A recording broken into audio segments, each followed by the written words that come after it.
Hey guys, so I have a bit of information here that just clicked with me as I'm writing an ebook at the moment, and it's kind of explaining my journey, the top 5 things that have helped me. And I just realised something in regards to, like, I have it just written down here. Like, when you think about it, like, this is such, like, the brain loves to keep us safe, and that's the brain's number one job, keep us safe. So when we first start having panic attacks on maybe a train, plane, bus, far away on holiday or whatever the case may be, there was a situation that caused us to have our first so-called panic attack. I hate using the word attack because there's nothing attacking us. You know, our adrenaline has just gone out of control, and with high adrenaline comes catastrophic thoughts and catastrophic thinking. So guys, the brain loves to keep us safe, okay? We have our first panic attack somewhere. What does the brain immediately do?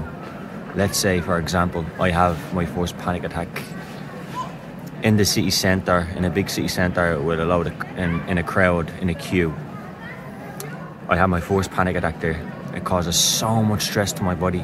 I go home that day not knowing what the hell just happened to me. I go to doctors and say, I don't know what happened to me. The doctor tells me I had a panic attack.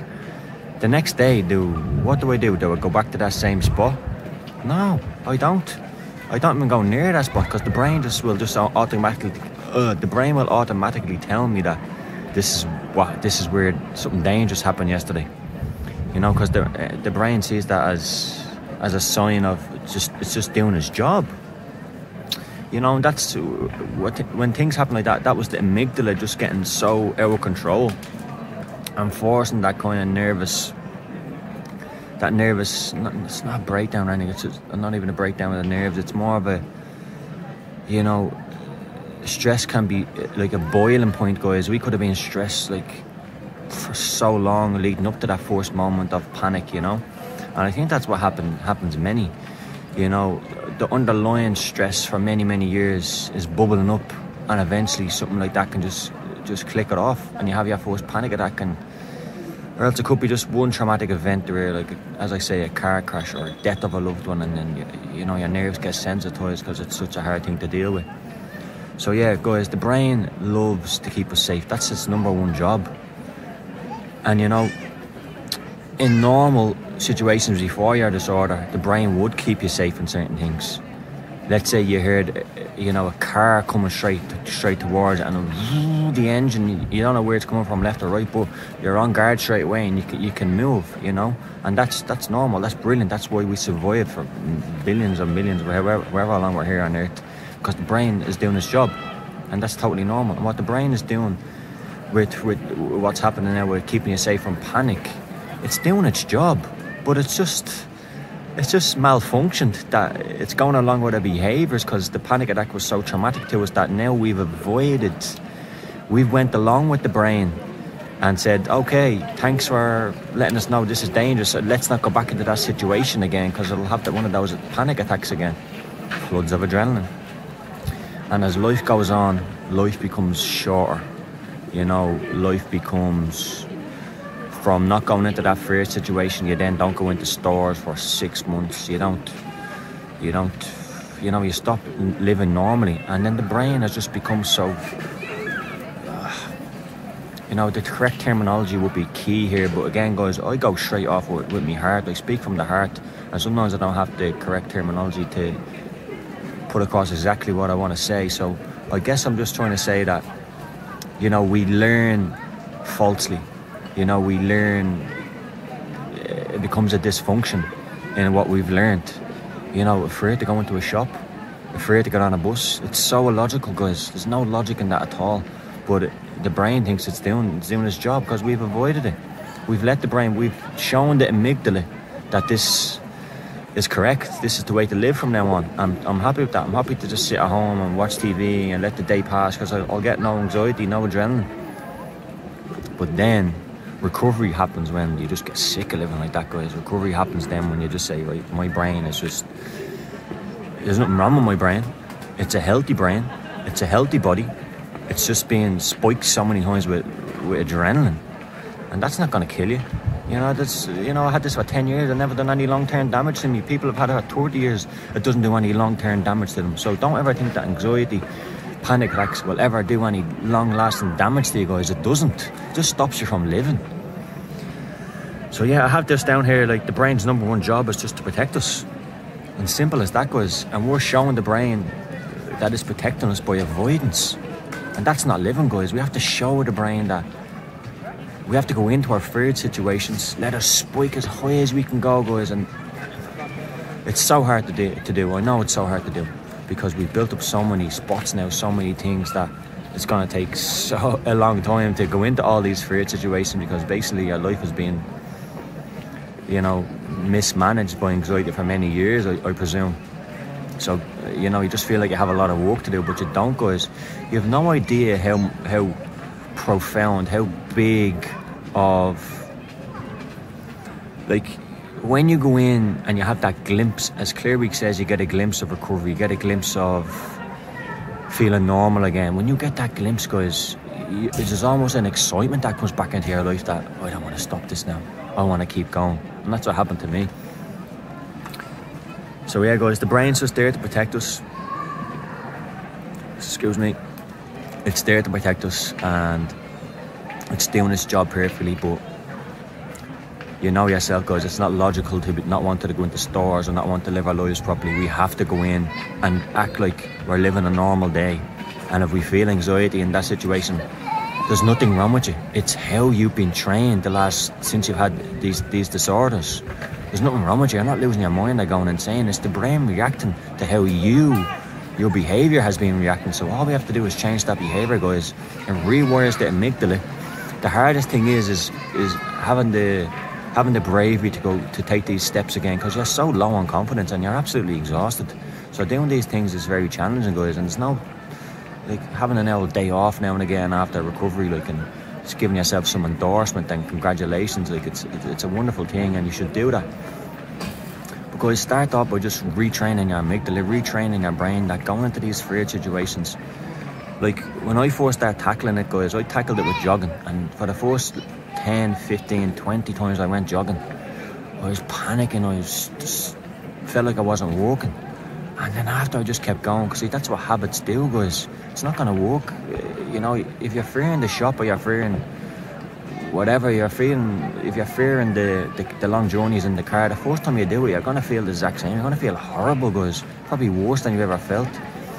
But it's the repetition of this, guys. That's what, that's the repetition of negative behaviours is what's got you into an anxiety disorder. So doing the exact opposite is what we need to do. And just letting yourselves know that this is going to be challenging. It's going to be probably the most anxiety-provoking thing I've done. But this is where you get your freedom back, guys, going into them feared positions. And the first couple of times is going to be hell. But eventually then you start to realise that, I've been in here 8 times now. I'm starting to, I don't really feel anxious. I don't really feel, the adrenaline isn't spiking as much. Why? You're retraining the amygdala. You're doing normal things again, normal situation, instead of doing it one day, feeling absolutely horrible, and then not trying it again for months. And that's what I did for a long, long time, until I got so pissed off myself, guys, that I couldn't take it anymore. I didn't care what happened to me. I didn't care about the panic attack. If it did kill me, I wasn't going to let myself live like that. And I pushed myself to go to them places every single day. Why? Because my life depended on it, guys. I wanted to live again. And here I am now, in a different country. I've flown on a plane for the first time in 10 years. I've flown around 15 to 20 times in the last 2 years. I'm living proof of this, guys. I almost took anxiety recovery to the next level, because I never thought I'd even travel again. When I said to myself, I just want to recover from anxiety disorder, I didn't care about travelling. I just wanted to live normal again. I wanted to bring my dog on a walk down the park. I wanted to drive a car, get in a car and go on a little spin down the country. I wanted to just walk around every day and not just have this feeling. I didn't care about travelling.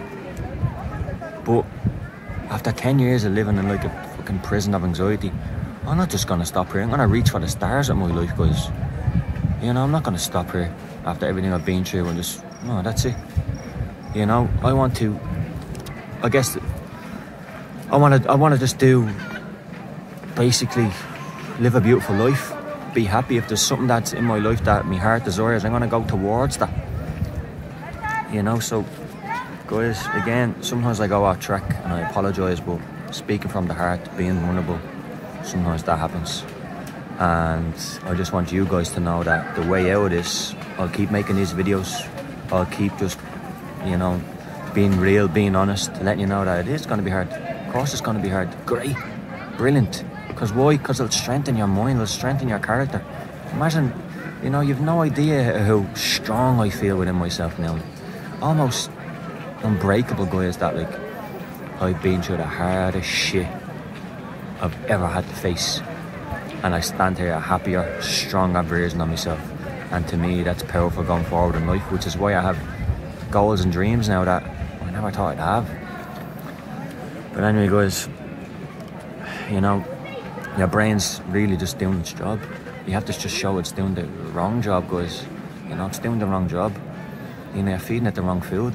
You know, if you want to get healthier in the gym and, you know, you have a nutrition plan to eat, you know, your greens and your veg and your beautiful carbs, which are brown rice and avocados.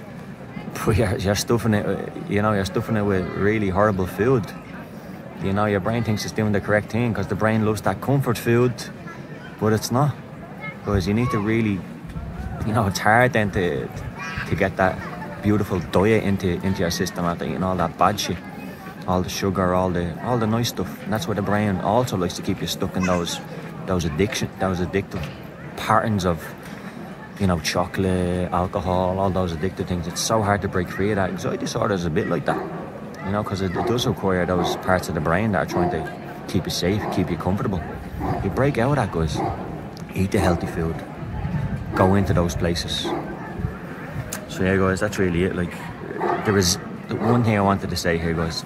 The resistance we have to change is what stops us from change, guys. Because it's so... making that decision, we all want to recover, and we all tell ourselves, I would do anything to recover. I'd give any amount of money just to recover and feel normal again. But the resistance towards that. Someone spoke to me the way I'm speaking to you. Someone spoke these words to me before, telling me what I need to do, and I was, yeah, I'm getting revved up, yeah, I'm gonna do it. Do it for a day, and I'd go back into my old patterns, because the brain is, you know, guys, what can I say about the brain?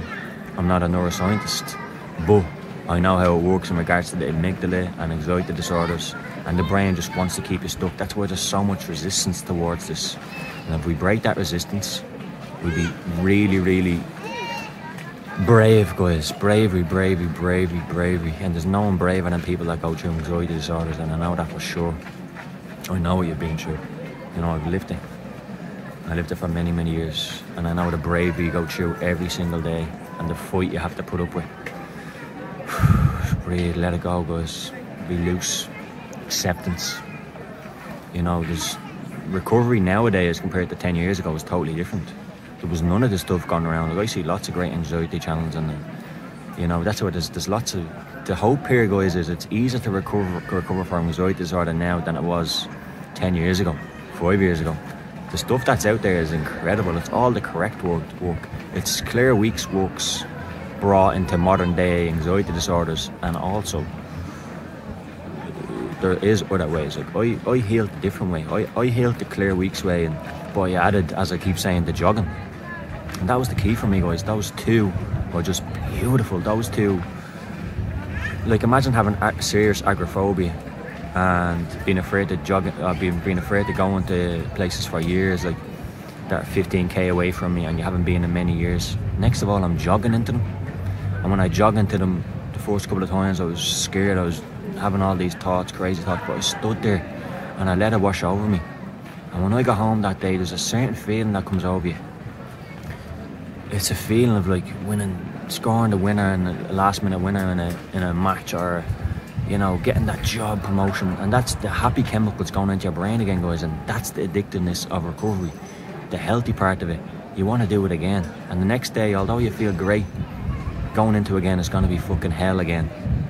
But on the 10th, 15th time, that's when the recovery starts to really, really hit.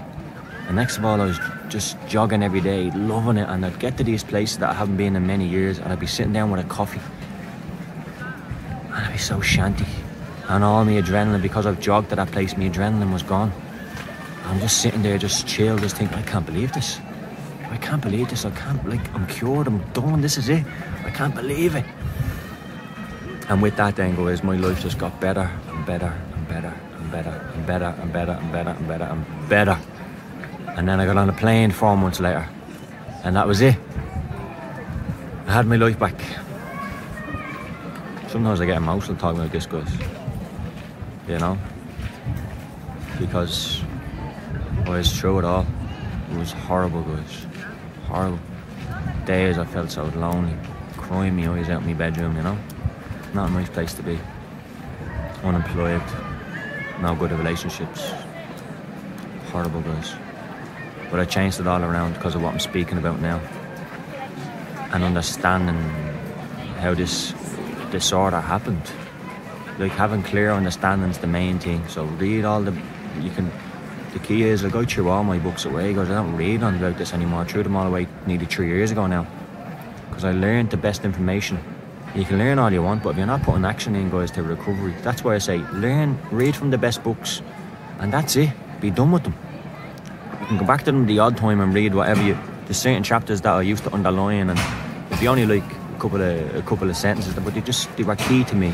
I found comfort in it at the start, so you can go back to them the odd time. I wouldn't have a problem with that. But then ditch the books and take action, and that's where it will all. That's where all the recovery will come from, guys. So I actually feel this was a brilliant video, guys. I think probably this feels like the best video I've made. I don't know, I just had that feeling in it. I feel like I've spoken a good that will really get through to people. I'll also give them I'll reassure them, number one, that it takes time to do this, and there's a lot of resistance to do this. Like, although you feel like you do anything to recover, you still have resistance. I'd do anything back then to recover, but there was so much resistance toward it, and I think it was because I didn't believe this is the way to recovery. Because if there was a way to recovery written down that I had to do 10 steps each day, every day, for 3 or 4 months, and I'd recover, I would have done it. But the resistance towards it it's a lack of belief. But I'm telling you now, guys, this is the way to recover. And it's so hard the first couple of weeks, the first couple of months.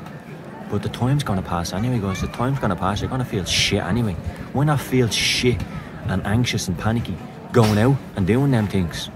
Because you're gonna feel like it in your house anyway. You know, that's the way I used to think of it as, I'm gonna feel shit anyway, I'm just gonna go. Because of it. And if I didn't go, guys, I'd feel horrible. I really would. I used to go to jog every morning, and then on some mornings I was so exhausted, like, no, I'm gonna have a rest today. And that's okay to rest. But I got so obsessed with it, with recovery, that I started to say, let's say I used to jog at 6 a.m. It'd be 2 p.m. in the day and I haven't jogged yet. And I'd say, oh, that's it, going on the jog, because I could feel my anxiety coming up if I didn't do this. I was like, going on the jog. I'd go on the jog, come back an hour later, refreshed, feel fantastic. And it's the accomplishment of a goal, guys. We're moving towards, like, people with anxiety disorders is, you know, we haven't hit goals in our lives for so long. Here's the biggest goal for ourselves, guys. The recovery is our biggest goal. That is your goal, okay, guys? I'm gonna leave it there. Everybody, take care, stay healthy, stay focused. There's nothing wrong with your brain. There's nothing wrong with your body. You're totally healthy. Your brain is just on a bit wonky. Love yous all. Take care. Bye.